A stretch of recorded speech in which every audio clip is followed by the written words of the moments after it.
I've decided just in this very moment that I'm going to use my marketing director. Mo, will you unmute and tell everybody why they should use this template? Yeah, I've been trying to get everybody that I talk to use the template because uh, honestly, so what I started doing at some point, and that's how we kind of uh, request the dev to help us, is some of the assignments that eventually goes into the dissertation. We constantly open the different document, or we would copy paste it from one to another. And the formatting of it gets really messed up, especially when it comes to spacing between paragraphs before and after, how the headers behave and all of that was a bit too much. And I was losing count sometimes, not understanding what changed, what didn't change, and what we brought back. And for the assignment, I think I had that discussion with Tim last week that I just started submitting everything at once. But the nice thing about the document that Dev is going to show us is that it does everything for us. And if you add, for example, figure, appendix, anything you add, it keeps track of it for you. So if something comes to it to change and your committee says delete this one, and then you have another one, it automatically changes the number for you to apply all those changes, the numbering, all the ABC, all correct. So you don't have to always go back after something changed and then redo your entire paper because now number 2, figure number like 7 is deleted. So now you have to renumber everything else. So that's my marketing pitch. Use it. It's helpful. Yeah, so I'll probably repeat a lot of that anyway. But yeah, I mean, the reason to use this template is because you don't want to have to, at the end of your dissertation, you've got 200 plus pages. You do not want to, at that point, go back and start applying all of these headings, because one of the things that Microsoft Office has built in are these headings. And these headings, we're already having to use an APA. You know that heading 1 is bold and centered. Heading 2 is left aligned and bold.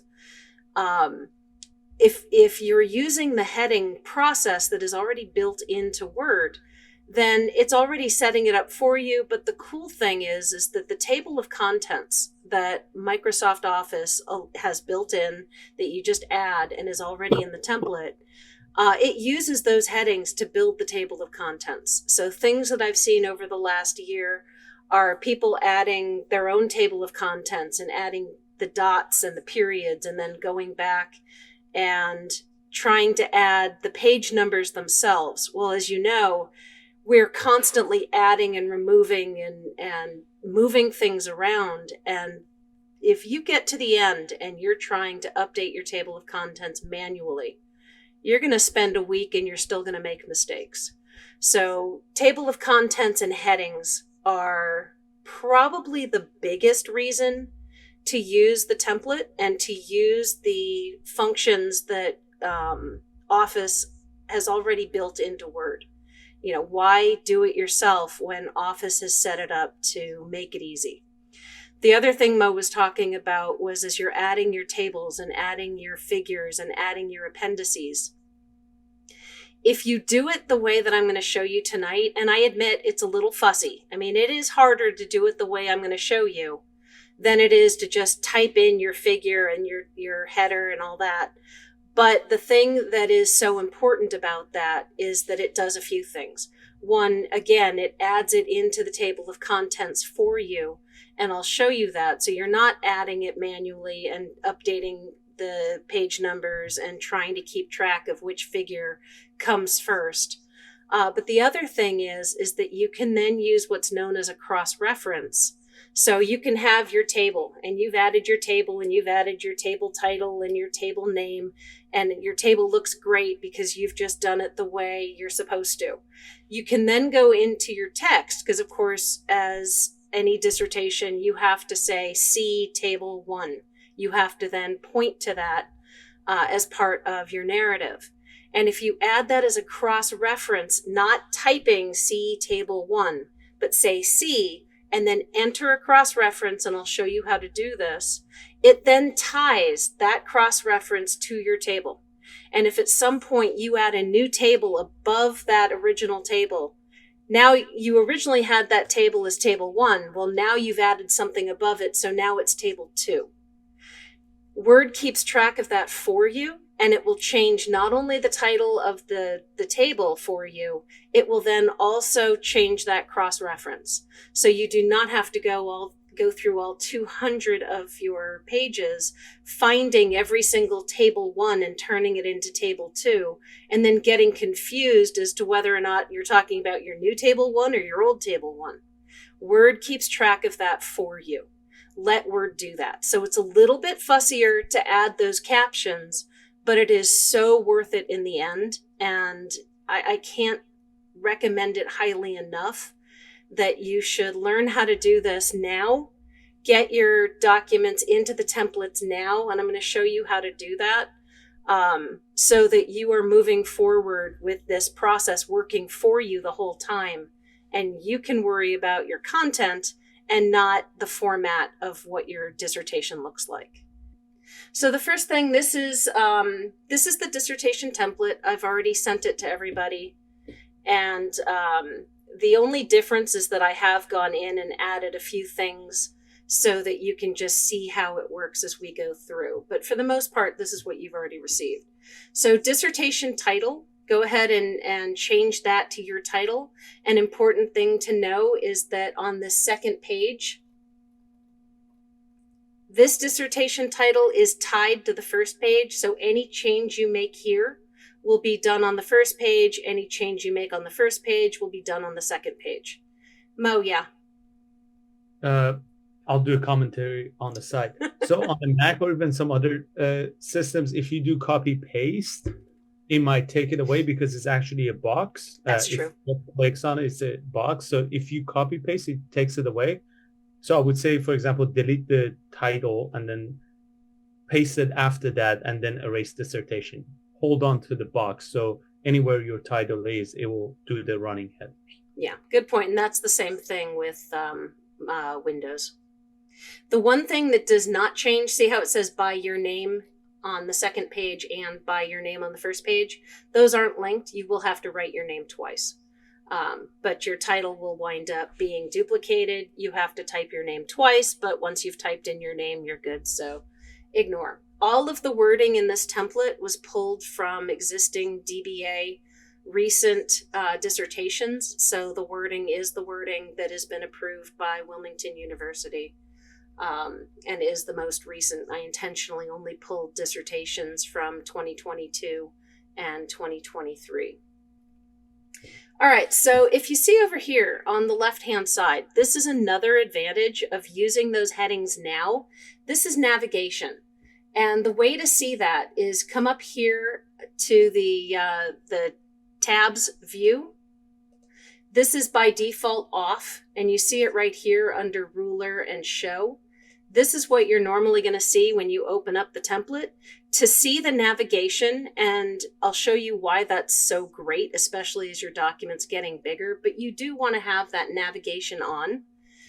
And over here under navigation, you have headings, pages, and results. You want to click on headings. But this is really great because not only does it show you the structure of your paper, but it's also clickable. So if I want to go to chapter 3, I can come over here, click on it, and instantly it jumps to chapter 3. So you can have this on as you're running through your document, and you can click on different parts and go straight there. And where Word is getting this is from those headings. So everything's really about the headings, using the headings. So let's see what it is that we're talking about. And you'll see in your template, when you open up the template you receive, it has this set of instructions under chapter 1. My recommendation is that you save the template and then do a save as and use that as your dissertation so that you don't lose these instructions, because the instructions, you'll master the headings pretty quickly. But it also includes instructions on how to add the tables and figures, how to do the captions for those, how to add the appendices. So you want to keep these instructions so that you can go back and reference that anytime you're doing something that you haven't done in a while. So do a save as so that you continue to have these instructions. But let's go ahead and start off with headers. Let me pull up my other document. Hang on. There we go. All right.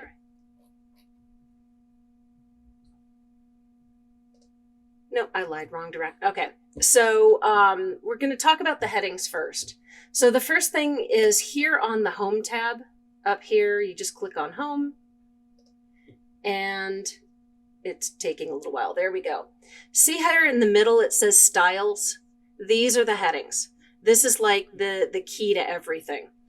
And so what you'll do is you'll come into your document and, oops, sorry, hang on a second. I'm going to go to chapter 3. And if you're starting from scratch, you just go ahead and type your title. So title of this section.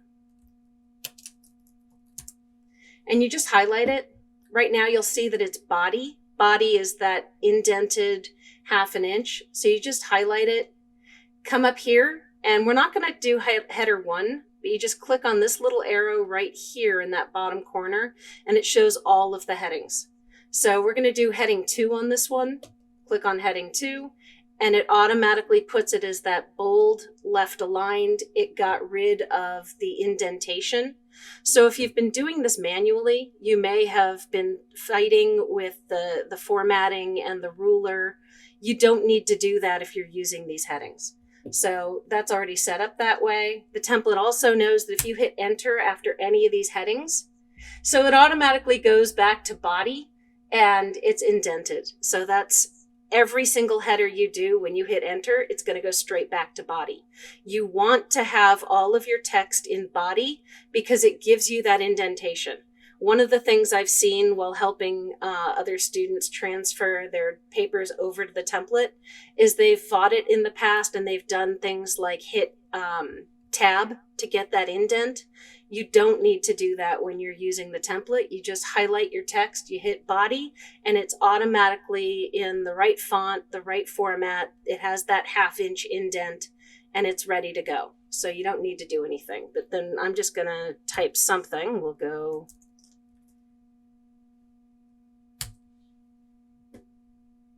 Okay, sorry, I just hit random so that it generated a bunch of text.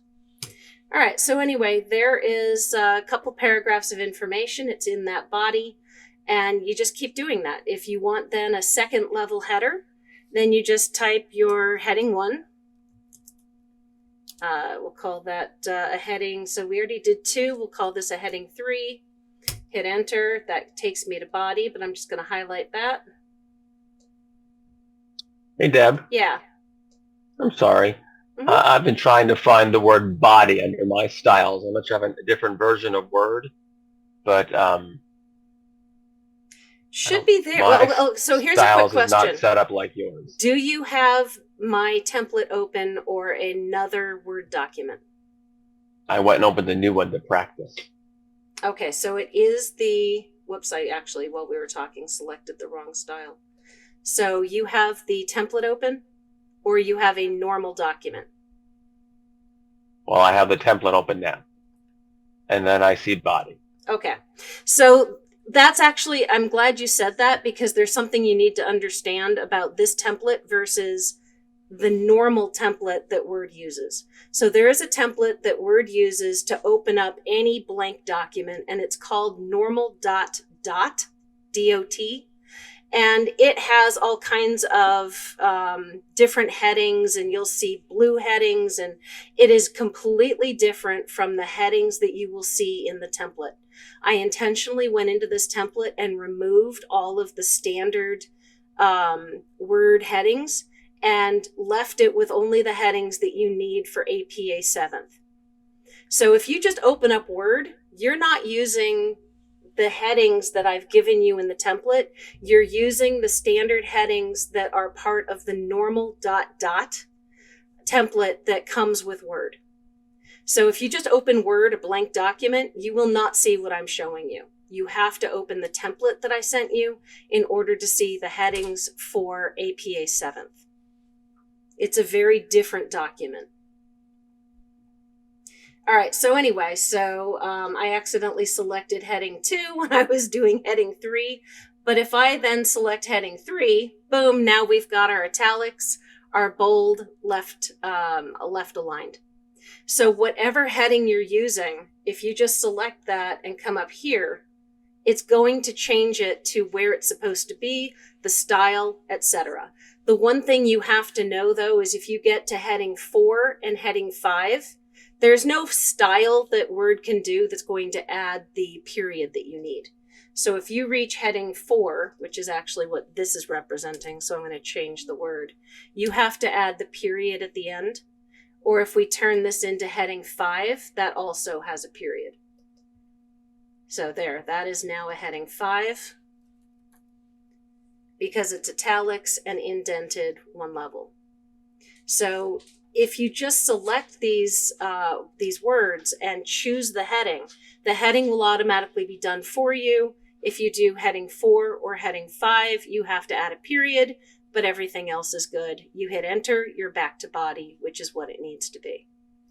Any questions on headings? All right. There are a few specialized headings in here. We've already talked about body. We've talked about headings 1 through 5. There's also references, title, notes for tables and figures, and that's really kind of it. I did add a few other things that you can use, but the main ones I want to talk about are references. That's really, really useful. So sometimes, depending upon whether you're copying and pasting something from the internet, go ahead, Laura. What's strong? You had listed in the heading. Strong is bold. You don't need to use that one. Okay. I left it because might as well. I didn't really see a reason to remove it, but I've never used it once. If you want to make something bold, just come up here and make it bold. I will. Yeah, don't bother with the strong type. That sounds like a dating app. But anyway, all right. So some of the problems that I've had with references, and I'll show you here because my Zotero, even though I love Zotero, it does copy and paste in references in a slightly incorrect format. I'm using this for this class because if you pull something off the internet, like let's say sometimes the reference that you're reading has the APA reference right there. It's perfect. You copy it, you paste it in. It isn't with the overhang. It's all sort of messy. It's correct, but it did not come in with that proper 1/2 inch overhang. So I'm just going to quickly copy a reference from Zotero because I know that it's going to come in wrong. I've got my 7th, I've got my bibliography, it's gone to my clipboard. I can make that go away. And now I come down here, enter, and I just hit Ctrl V to paste it. You can see that it's not aligning properly. It's got the overhang, but it's out here in the margin. It's wrong. I could sit here and I could play with the ruler, but I don't know about you guys. I think most people don't work with Word with the ruler always on. I kind of do. But I'm weird that way. So you don't have to mess with the ruler. You do not have to manually change all of these references. The other thing I've sometimes seen is students fighting with the references to get the overhang, and they hit an enter here and then manually correct this line. So this has an overhang, and then they move everything underneath it over 1/2 inch, and they're doing that every single time. That is wasting your time. You don't want to do that. So what you do, anywhere in here, you can click on here, you can click on here, you come up to your styles, click on references. Oh, that's right, I still have my hard return. Okay, let's try that again. There we go. By the way, what I just clicked on, I've shown people in the past when they're having problems with the way the template's behaving. The first thing I do is I turn on the paragraph markings. This button right here, it's on the home tab. If you click on and off this button, it shows you exactly what formatting you have. It shows you where your page breaks are. It shows you where you have entered hard returns. It shows you how many periods you have. It shows you if something is a header. I know that this line is a header because there's a square over here in the margin. That tells me it's a header. I recently saw something where somebody accidentally, because their content, their paragraph was in a heading, they saw that it was wrong because it was bold and it was doing incorrect things, and they had corrected it manually. They had highlighted that whole paragraph, unbolded it, moved the margins so it looked like a normal paragraph, but it was actually still a heading. So by turning on this button right here, I was able to quickly see that the paragraph had this square next to it telling me it was a heading.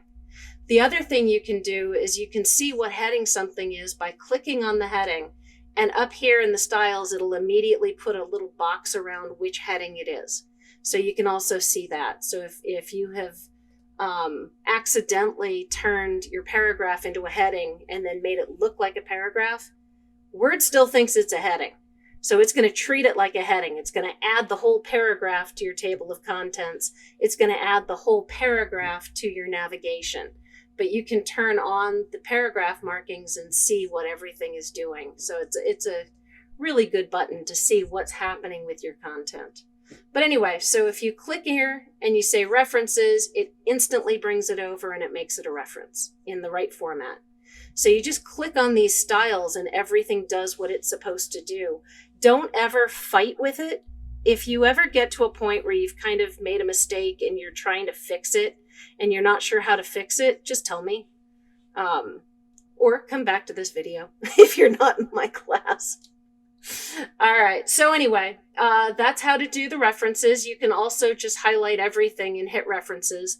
The one thing to be careful with this is that if you've brought something in, you can hit the references button once on everything and you won't lose your italics. But if everything's already correct and you hit it a second time, you're going to lose your italics. So be watching your italics if you're hitting that references button. If you lose your italics, you just come back and do a quick undo and you get your italics back, and you just come back and you hit your references. So if you hit your references and you just clicked somewhere in that paragraph, you won't lose your italics. Everything will stay italicized the way it's supposed to.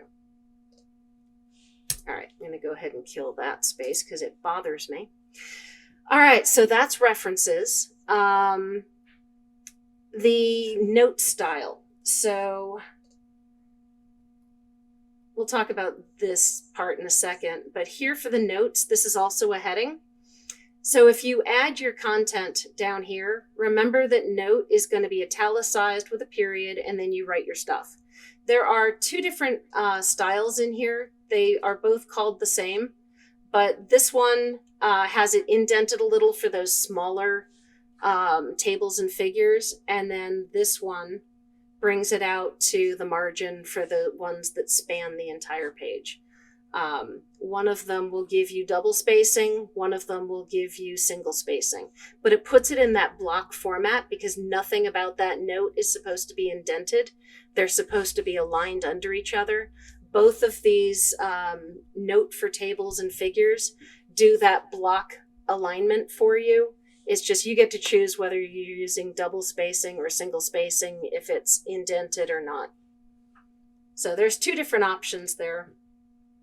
All right, so what comes next? Does anyone have any questions so far? Nope. All right. All right, so now let's go ahead and add a table and a figure and an appendix and do those cross-referencings. By the way, as I'm adding some of these things, the appendix will show up over here. Tables and figures will not. So if you're looking over here in the columns or also in the main table of contents, you will not see your tables and figures show up there. They have sort of a special place. So there's your main table of contents in this template. All of the things that I've already added for you are already in there. So your template came with a list of tables, a list of figures, the dedication, acknowledgements, and abstract paper or pages. I've already put in chapter 1, chapter 2, 3, 4, and 5. There's a separate SERP template that just has the chapters 1 through 3 already with the headers that Wilmington wants you to use. They all have references. The only reason I have an appendix in here right now is because I added it before class to give you an example. So let's go ahead and add our first table and figure. But first, before we do that, there's also on that second page after the table of contents, there is a separate list of tables and a separate list of figures. In your template, you're going to see, because you haven't done anything with it yet, it will say, there are no tables. Don't delete that ever. That is a Microsoft generated message that simply says you do not have any automated generated captions for tables and figures yet for it to know to add it to the table of contents. So for this stuff, you are never going to change the words. You're not going to change. You're not going to add anything, delete anything. You're not going to type anything. The only thing you're ever going to do here is right click, update field. It's going to give you this option of either just the numbers only or updating the entire table. Pretty much always update the entire table. There's no reason not to. If you have added anything and you select the update page numbers only, it's not going to add the new content. It's just going to update the page numbers for the stuff you've already done. So just always choose update entire table and say okay. Nothing's going to happen right now because I have not added anything. I'll show you this in a second. So we're going to go ahead and add another table. Did someone have a question? Yeah, and the same thing for the for your what do you call? Now I'm blanking on the Table of contents. Table of content, right? Yeah, so that is one thing that is very important to understand, is that while I say, oh, Word does this for you, it keeps track of it for you. But you will always have to come back to the table of contents or the table of figures or the table of tables. You will always have to right click on that and update. So you tell it to update. Until you do, it's just going to say what it used to. It's keeping track of it. So if you've added new appendices, let's say you add 5 new appendices today. Word knows that you have added those 5 appendices. Word knows what order you've added them in. But the table of contents will not update until you come and right click it and say, go ahead and update the whole thing. Then it will add everything and add the new page numbers and keep track of everything. So it knows what order things are in. It knows what page numbers you have, but it will not change the table of contents in your document until you come in and say, go ahead and change it. So if you're looking for all of those table of contents to instantly update every time you're doing things, it won't do that. You have to remember to come back and just do a quick update. All right, so I've already added a table in here, but let's go ahead and add a second table. This is in the appendix. So I'm going to hit enter a couple times. I'm now going to add a new table. So I'm not going to make this one look pretty and nice and, there we go. Whoops. So I'm not actually going to do anything much here. I'm just going to add some stuff. We're going to pretend that this is APA formatted like this one is. It's of course not. Add another space there. All right, to add a caption, so this stuff up here, the table 1, the title for the table, you have to add this through this method or the Word table of contents is not going to know what you've done. If you just type this in, you've got a problem. So you come down here, hover over your table, you get this little 4-way arrow in the upper corner, right click on that. Right here, insert caption in this window. So insert caption. The window eventually comes up. It will, I promise. I have been overtaxing my computer a lot in the last month. Wow. Okay, there we go. All right, so what's important here is the label. So options label. We're adding a table, not a figure. This came up as a table because the last thing I added was a table. If I was adding a figure, you have to pay attention to what label is being added. If I had been adding a figure and I didn't notice it said table and I entered a table and then I'm like, oh, well, yeah, it says table, but I want a figure, and then you manually change the word table to figure, Word still knows that was originally entered as a table, and your figure is going to get added to the table of contents for the tables. So make sure that you are adding the caption for the thing that you're actually adding to your document. In this case, we are doing a table, so label table is correct. All right, it is going to be above selected item as the default. Keep that because you want it to be above your table. And it already knows, because I set it up this way, that table titles are bold and left justified.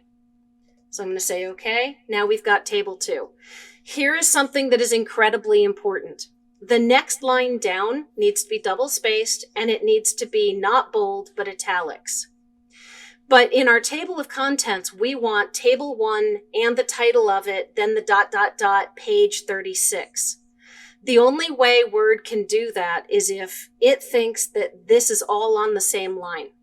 The way you get Word to think that these 2 items are on the same line is you do what's known as a soft return, not a hard return. So you're not going to just hit enter on your keyboard. You're going to press and hold down shift and then hit enter twice to get your double spacing and to keep Word thinking that table 2 and the title we're about to enter are the same thing. So title of table.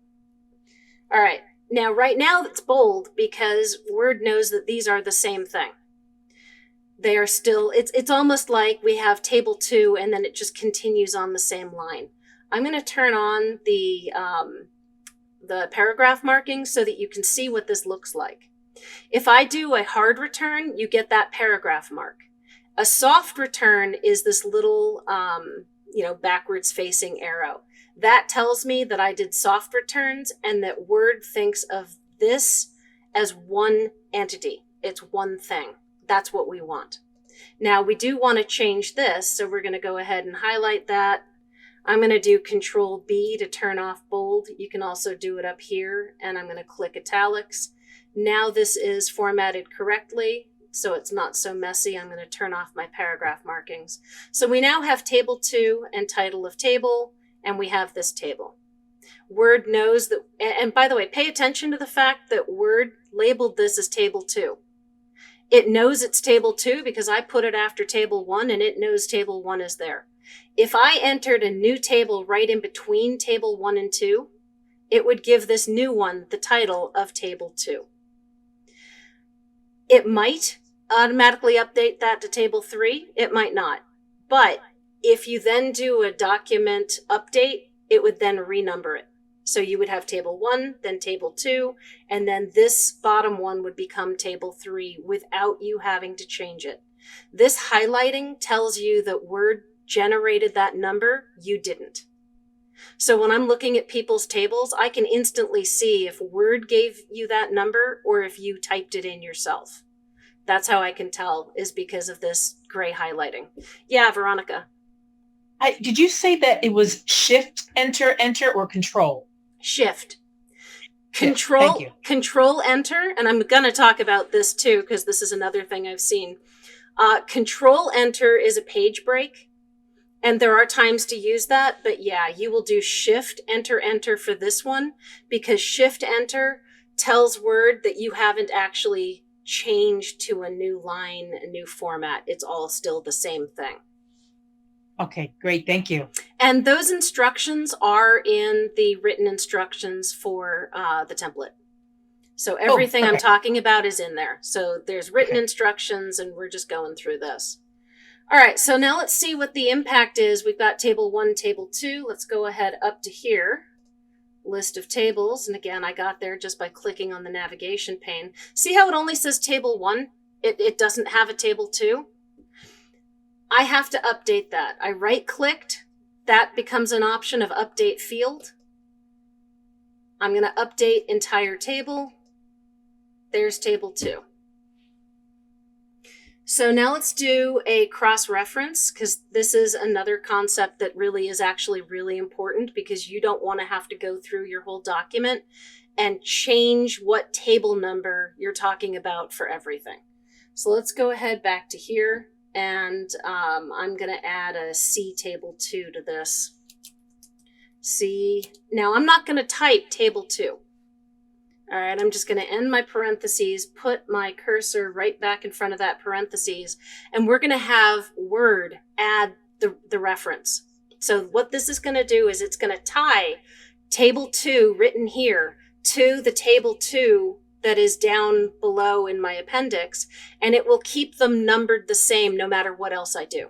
If I add more tables to other places and my table number changes, both this reference and the table will keep the same numbers so that you do not have to go back and figure out if you are saying see table something and it's right. It's going to the right table.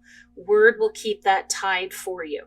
By the way, it is also really important that if at some point you delete this after you've added the caption, it's important to know that you have broken the reference up here. You can't just create a different caption. You can't just delete this one, create a different caption, and expect that this cross-reference will follow you. If you delete the caption, you have deleted the link to this reference. You'll have to fix that. It'll tell you, it'll say, I can't find it. And they're like long words that say, it's broken. That'll tell you, whoops, I broke something. So you have to relink it. But it's just the same process I'm about to show you. All right, so to do this, come up to the References tab. Over here, you see Insert Caption and Cross-Reference. This is a cross-reference. We're going to insert the cross-reference. See how this came up with figure? We want a table. So we're going to hit that. We're going to come down to Table. It lists all the tables that you have ever added to this document. We want Table 2. So I'm going to click Table 2. This is important too. Entire caption will give you Table 2, title of table. Well, we don't want the name of the table being referenced. We just want to say Table 2. So just click on this arrow, say only label and number. So that's going to come in as Table 2, and it'll stop saying things at that point. And insert. Close. Now we have See Table 2. It's highlighted because that is an automatically generated thing by Word. Now this Table 2 is tied to this Table 2. They are linked. You can add tables, you can move them around, and as long as you update that document, this will say whatever number that table is. So if we add a new table in here and this becomes Table 3, Word knows that. When you update your document, it'll relabel this as Table 3. It'll also relabel this as Table 3. You don't even have to worry about it. You don't have to go back and look and make sure that everything's lining up. As long as you see this highlighted and this highlighted, you know that they're linked together. Any questions about this? This is where I'm talking about it gets fussy. And I know that it may seem like this isn't worth doing. When you have 200 plus pages and you have added new tables and new appendices in between the old ones, you will recognize how useful this is. So any questions at this point? Nope. Are you going to show us how to add appendices? That Yes, aren't I in our am. That is the drop-down? very next thing I'm going to do. Good segue. All right, so this is an existing appendix that I already did. It's very similar to, sorry, hang on a second. My headset turned off even though Len talked. I want to show you one thing that I've seen on some papers that it's really important not to do. Let me turn on this.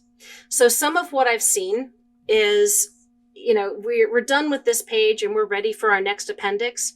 Do not, under any circumstances, just hit enter to get to the top of the next page. If you do that and you add anything, now you're messing with your spacing and now your pages are going to start in the middle of the page. You're not going to have your separate pages for your appendices. Never ever get to a new page by just hitting enter. So I'm going to kill that because I don't want that. The way to get that is this is where you press down and hold Control and hit enter. That adds a page break, and from now on, your next page will always start at the top of that page. So no matter what you've added, if this starts to move down because we add a little bit more, copy. Let's say I've added some stuff to my document, which of course we always do. Now this table has come farther down. If we had done enter, enter, enter, enter all the way down, This would be starting here, and we don't want that. So you want to do Ctrl Enter to start a new page. You'll do that for chapters. You'll do that for new appendices. And it's very important to do that and not hit Enter. So anyway, I'm going to go ahead and turn off the paragraph markings. We're on our page. This time, so with the figure and with the table, we were tying that caption to a thing, to a picture, to a table. For the appendix, we're not doing that. We're just adding a caption at the beginning of the page, and it just knows that this page is where that appendix starts. So the process is different. If you right-click here, you're going to see that there's nothing that says add a caption. So the way to get that in there is to come up to References, and then you see Insert Citation and Insert Caption. They both start with C. This is the one we want. We're adding a caption. So we're going to Insert Caption.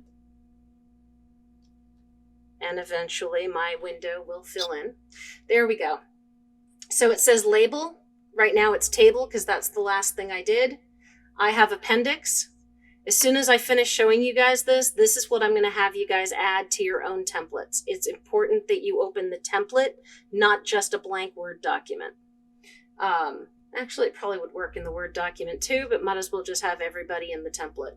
So I have Appendix there. If you added right now, you probably would not see Appendix. We're going to get this added to your documents. So I say Appendix. See how it says Appendix B? It knows I already have an Appendix A. So it's smart enough to know that it's now time for B. And then all I have to do is say OK.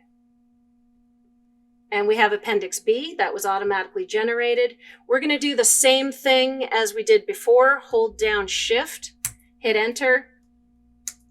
And then that gives us the next line where we're going to enter our appendix title. Don't worry about the fact that we're currently in the left margin. We'll fix that. Appendix title. All right, so now go ahead and just highlight the whole thing. Go back to home. Eventually.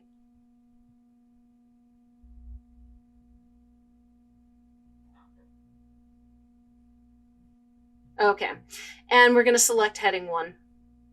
Oh, because I had, okay. Sorry, I should have done heading 1 first because it automatically knows that it is double spaced, but I just got rid of that extra one. All right, hit Enter, and we're in body. So this is now an Appendix B. To do the cross-reference, we do the exact same thing that we did before. So we've got Appendix B. We're going to pretend we've got stuff. I'm going to come up here to add tables and figures. I'll just add it here. All right, C. Again, do not type Appendix B. You're going to come up to References. You're going to cross-reference. We're going to change this to Appendix. Shows me Appendix A, Appendix B. We're not going to insert the entire caption because we don't want appendix title in there. We just want Appendix B. Label and number. There we are. Insert. Close. There's Appendix B. Close my parentheses. Hit my period. All right. So now these are also linked together and tied so that if I change my appendices lettering, that's ready to go. All right. So now let's go ahead and have everybody add an appendix. So does everybody have their template open? Yes? Yes. Okay, good. All right, so go to References. So References tab, and you'll see Insert Caption as a button. Click on that. That pops this up. I know you don't see Appendix yet, but you will. All right, so once you have the caption window open, come down to New Label. Click that button. You're going to write Appendix, not appendices, not appendix, whatever, Appendix. A-P-P-E-N-D-I-X. Once you've typed that, you're going to say OK. You're halfway done. Now with Appendix showing up in your label, click on the button that says Numbering, because what you saw was Appendix 1. We don't want numbers, we want letters. So click on Numbering. And these are the options you're going to see. It's important to click on the capital letters A, B, C. Click on that, say OK. Then say OK again, and you're done. From this point forward, you will see the option to add a caption for appendices. And it'll come up Appendix A, B, C, D, etc. And that's it. And it'll show up in your cross-referencing options. So now you've got the ability to do the appendix. Let me show you guys one last thing, which is up to this point, I've shown you that you can right-click on the individual table of contents and update your tables. In order to update everything all at once, just do Ctrl A, selecting your entire document, then right-click anywhere on the highlighting. You don't even have to be on the table of contents. Just right-click somewhere on the highlighting, update field, update entire table, OK. It may ask you to do this up to 3 times. Just keep doing it. Every time it asks you, just do it.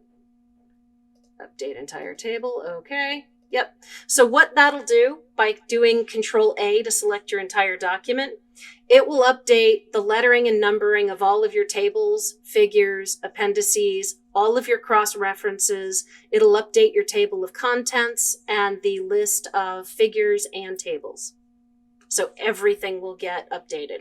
That's the reason it keeps asking you to do it over and over when those windows pop up, is it is updating different types of information. I don't know which types are going first. It doesn't matter. You just keep saying, yes, update everything, okay, until it stops asking you, and then you know your entire document is up to date.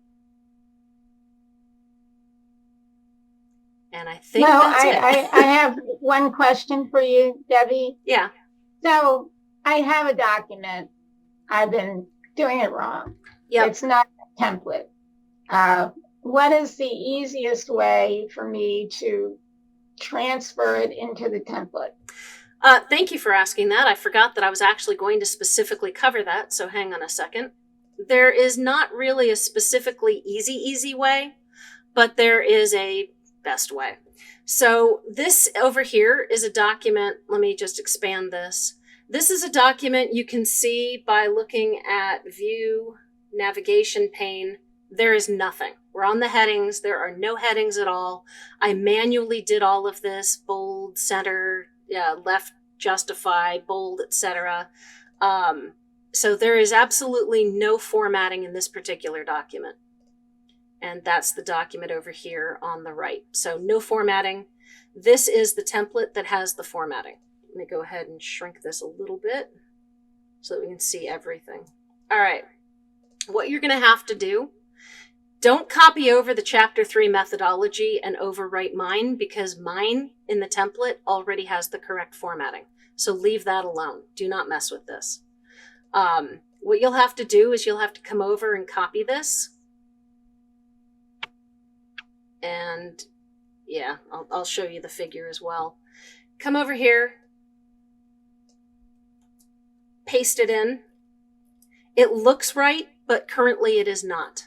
So the problem right now is that even though it copied over your formatting and you'd already manually done this, it's wrong. In fact, I can already see it's wrong because this is supposed to be a heading 2.